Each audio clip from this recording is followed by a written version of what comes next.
بسم اللہ الرحمن الرحیم۔ السلام علیکم ورحمۃ اللہ وبرکاتہ۔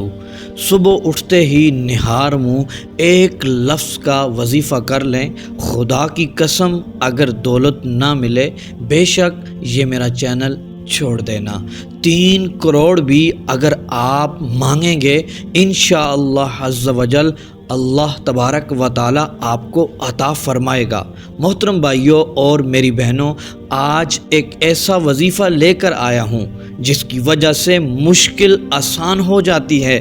دل روشن ہو جاتا ہے اور بیماریاں گھر سے دفع ہو جاتی ہیں، رزق میں ایسی برکت ہوتی ہے جیسے بارش کے قطرے آسمان سے آتے ہیں، اسی طرح رزق کی برسات گھر میں ہوتی ہے۔ یہ وظیفہ صبح نہار منہ پڑھ کر جو مانگو گے، جس چیز کا سوال کرو گے، اللہ تبارک و تعالی وہ چیز آپ کو عطا فرمائے گا، چاہے وہ کروڑوں روپیے ہی کیوں نہ ہوں، پسند کی شادی ہی کیوں نہ ہو، قرض ہی کیوں نہ ہو، ہر دعا قبول ہوگی انشاءاللہ عز وجل۔ تمام حاجتیں اس وظیفے کے کرنے سے پوری ہو جاتی ہیں۔ اب وظیفہ سنیے گا۔ وظیفہ علامہ اسماعیل حقی رحمۃ اللہ علیہ بہت بڑے مفسر ہیں، یہ قرآن پاک کا 22واں سپارہ سورہ سبا کی تفسیر کرتے ہوئے انہوں نے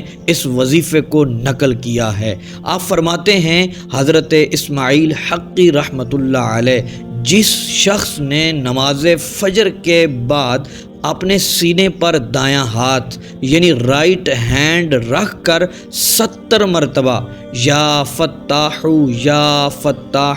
پڑھ لیا، اس شخص کا دل پاک منور ہو جائے گا، اس کا کام آسان ہو جائے گا،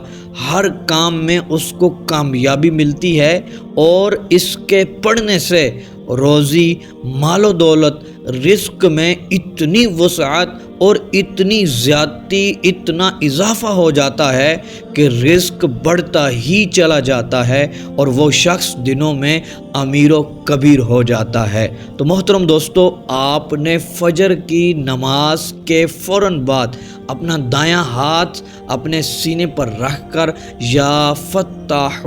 اس اسم مبارک کو صرف 70 مرتبہ پڑھنا ہے، اور اس کے فوراً بعد آپ نے دعا کرنی ہے۔ پھر دیکھیے گا آپ کے گھر میں رحمتیں ہی رحمتیں ہوں گی، آپ کے گھر میں رزق کی برسات ہوگی، دعائیں قبول ہوں گی، تمام حاجتیں پوری ہو جائیں گی، ہر کام میں آسانی پیدا ہو جائے گی، اور اللہ تبارک و تعالی آپ کو وہ کچھ عطا فرمائے گا جو دعا میں آپ مانگتے جائیں گے۔